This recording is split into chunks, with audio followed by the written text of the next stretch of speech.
झारखंड के एक छोटे से गांव में एक हवेली ऐसी थी जिसके पास रात होने के बाद कोई नहीं जाता था।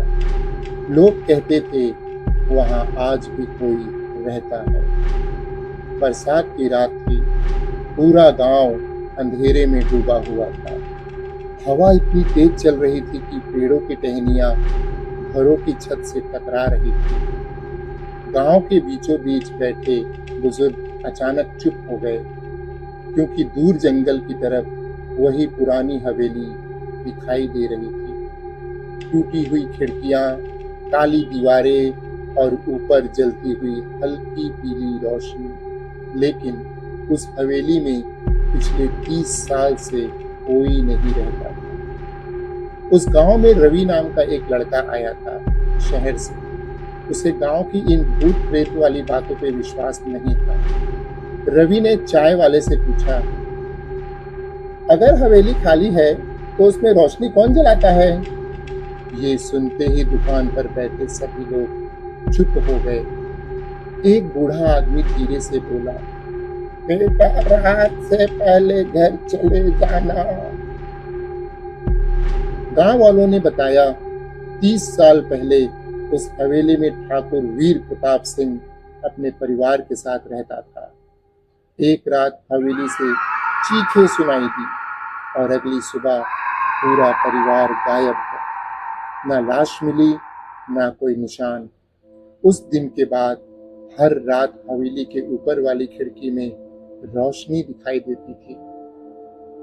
उस रात रवि ने तय किया कि वो हवेली जाकर सच पता करेगा। रात के ठीक 11 बजे वो टॉर्च लेके जंगल वाले रास्ते पे चल पड़ा।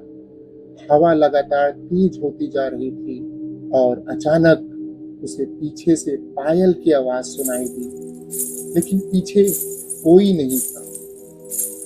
रवि आखिर हवेली के सामने पहुंच गया। विशाल टूटा हुआ दरवाजा, दीवारों पे काले निशान और अंदर से आती धीमी फुसफुसाहट। उसने धीरे से दरवाजा खटखटा दिया। दरवाजा अपने आप खुल गया। अंदर पूरा अंधेरा था, लेकिन ऊपर वाली मंजिल पर कोई चल रहा था। रवि ने टॉर्च ऊपर घुमाई और तभी ऊपर खिड़की में किसी औरत की परछाई दिखाई दी। रवि डर के मारे पीछे हटा, लेकिन तभी हवेली का दरवाजा अपने आप बंद हो गया और ऊपर से एक औरत की आवाज आई, 30 साल बाद कोई वापस आया है। रवि डर के मारे कुछ कदम पीछे हट गया। उसकी टॉर्च लगातार कांप रही थी। ऊपर खिड़की में खड़ी वो औरत बिल्कुल हिल नहीं रही थी। सफेद कपड़े, लंबे खुले बाल और पूरी तरह काला चेहरा। अचानक ऊपर से वही औरत धीमी आवाज में हंसने लगी। रवि तुरंत हवेली के अंदर घुसा, क्योंकि अचानक तेज बारिश शुरू हो चुकी थी। जैसे ही वो अंदर पहुंचा, हवेली का दरवाजा अपने आप बंद हो गया। पूरा हॉल धूल और अंधेरे से भरा हुआ था, लेकिन हवेली के अंदर किसी की चलने की आवाज साफ सुनाई दे रही थी।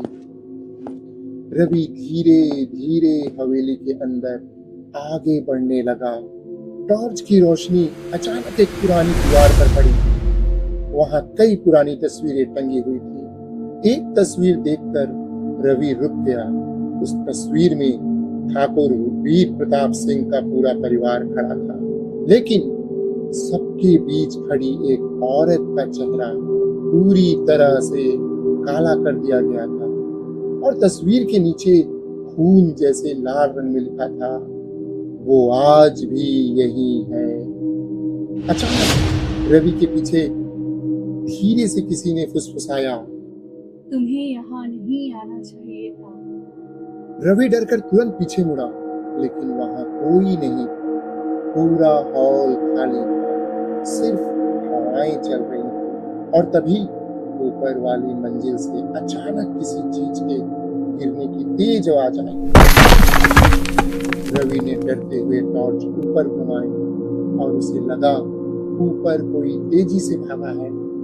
रवि धीरे धीरे सीढ़ियों की तरफ बढ़ने लगा, लेकिन जैसे ही उसने पहला कदम रखा, ऊपर अंधेरे में दो लाल आंखें चमक रही थी।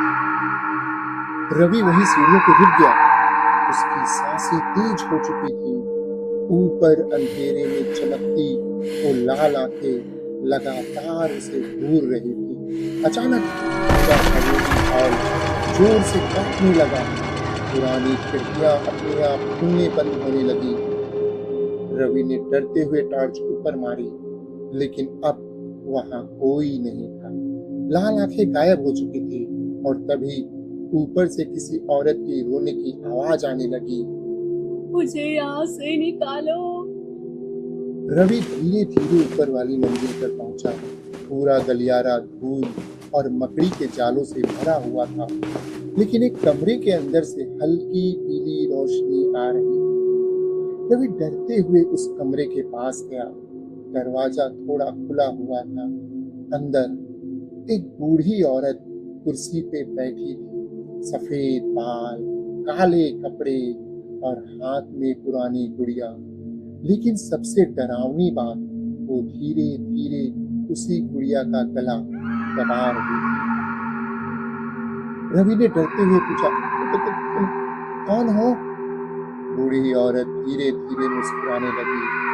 फिर उसने गुड़िया की तरफ देखते हुए कहा, ये हवेली किसी को जाने नहीं देती। अचानक उस बूढ़ी औरत की गर्दन धीरे धीरे पीछे घूमने लगी। रवि डर के मारे पीछे हट गया और तभी कमरे की सारी लाइट्स अपने आप बंद हो गई। पूरा कमरा अंधेरे में डूब गया। लेकिन अंधेरे में अब वहां सिर्फ दो नहीं, बल्कि दर्जनों लाल आंखें चमक रही थी। रवि घबरा के कमरे के बाहर भागा। पूरा गलियारा अब पहले से ज्यादा अंधेरा लग रहा था और तभी नीचे हवेली के अंदर कहीं से जोर से चीखें सुनाई दी। बचाओ! रवि तुरंत नीचे भागा, लेकिन नीचे पहुंचते ही उसने देखा हॉल के बीचों बीच फर्श अपने आप खुल चुका था। नीचे जाने वाली पुरानी सीढ़ियां दिखाई दे रही थी और वहां से हल्की लाल रोशनी आ रही थी। रवि डरते डरते नीचे उतरने लगा। जैसे जैसे वो नीचे जा रहा था, वैसे वैसे हवेली के अंदर फुसफुसाहट बढ़ती जा रही थी। वापस जाओ, वापस जाओ। नीचे पहुंचते ही रवि की टॉर्च अचानक बंद हो गई, लेकिन सामने दर्जनों मोमबत्तियां जल रही थी और दीवारों पे अजीब निशान बने हुए थे। बीच में एक पुरानी लकड़ी की कुर्सी रखी थी जिसपे कोई बैठा हुआ था। रवि धीरे धीरे आगे बढ़ा। उसका शरीर पूरा कांप रहा था। जैसे ही वो कुर्सी के पास पहुंचा, उसने टॉर्च फिर से चालू की और सामने देखकर उसकी चीख निकल गई। कुर्सी पर ठाकुर वीर प्रताप सिंह बैठे थे, लेकिन उनका शरीर पूरी तरह सड़ चुका था और उनकी आंखें खुली हुई थी। अचानक ठाकुर का सिर धीरे धीरे रवि की तरफ घूमने लगा और उन्होंने धीमी आवाज में कहा, तुम्हें ऊपर नहीं जाना चाहिए।